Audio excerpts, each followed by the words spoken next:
Bon, l'intelligence artificielle, c'est une technologie. Comme toutes les technologies, il faut identifier là où elle peut apporter une plus-value.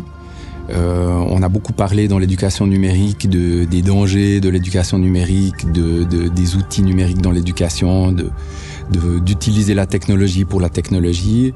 Donc je pense que l'enjeu, c'est de comprendre où est-ce que ça peut apporter une plus-value.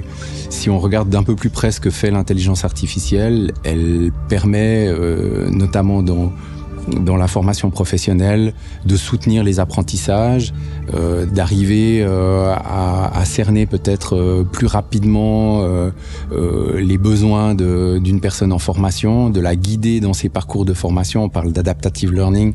C'est vraiment ce qu'on va pouvoir exploiter dans la formation continue, notamment en fonction de son parcours, en fonction de ses besoins, en fonction de ce qu'on va documenter dans un portfolio, par exemple.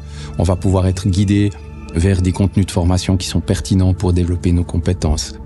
L'intelligenza artificiale può cambiare anche radicalmente il modo di formare nei 3 luoghi di formazione. Di sicuro incide sulla personalizzazione. Grazie all'intelligenza artificiale io posso sempre adattare in modo molto specifico i miei percorsi di formazione.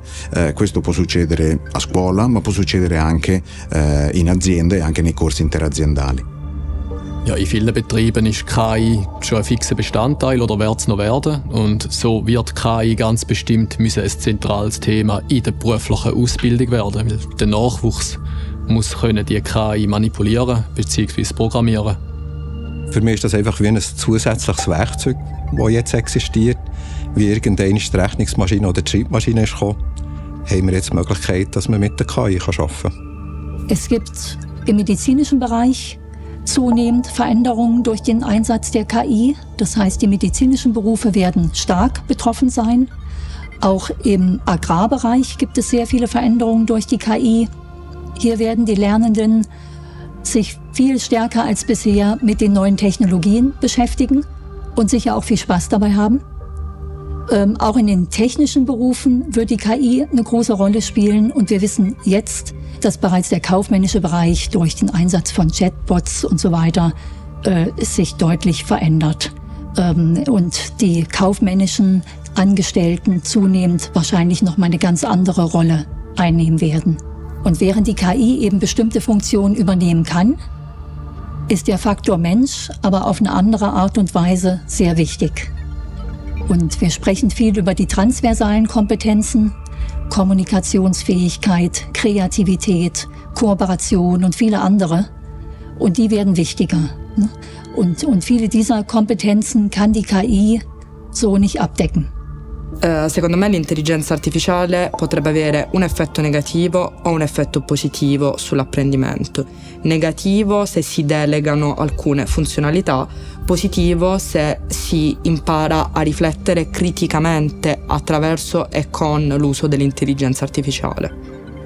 Non penso a... Sicuramente l'intelligenza artificiale può giocare un ruolo nella trasmissione delle conoscenze, negli esercizi che l'apprendista può fare, nello stoccaggio di tutta una serie di informazioni.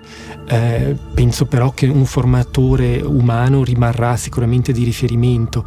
Però appunto se nel lavoro nell'impresa dove l'apprendista passa 2 o 3 giorni o 4 giorni a seconda delle formazioni, la presenza fisica è meno richiesta, allora proprio la relazione tra formatore e apprendista potrebbe cambiare e ecco lì bisognerebbe chiederci fino a che punto dobbiamo mettere a punto nuovi modelli, nuove forme di apprendistato duale, diciamo.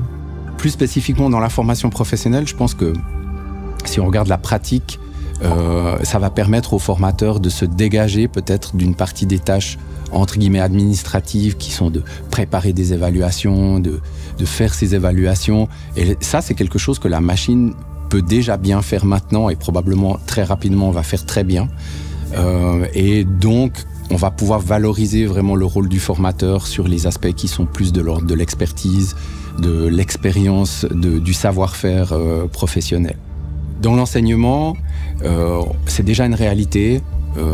Quantité d'enseignants préparent déjà leurs cours en utilisant ChatGPT. On voit qu'avec les évolutions des IA génératives, on peut aller assez loin dans l'intégration de contenu audio, graphique, etc. Donc on peut vraiment quasiment préparer un cours en variant les méthodes didactiques, en tenant compte des besoins spécifiques des apprenants ou apprenantes ou des élèves.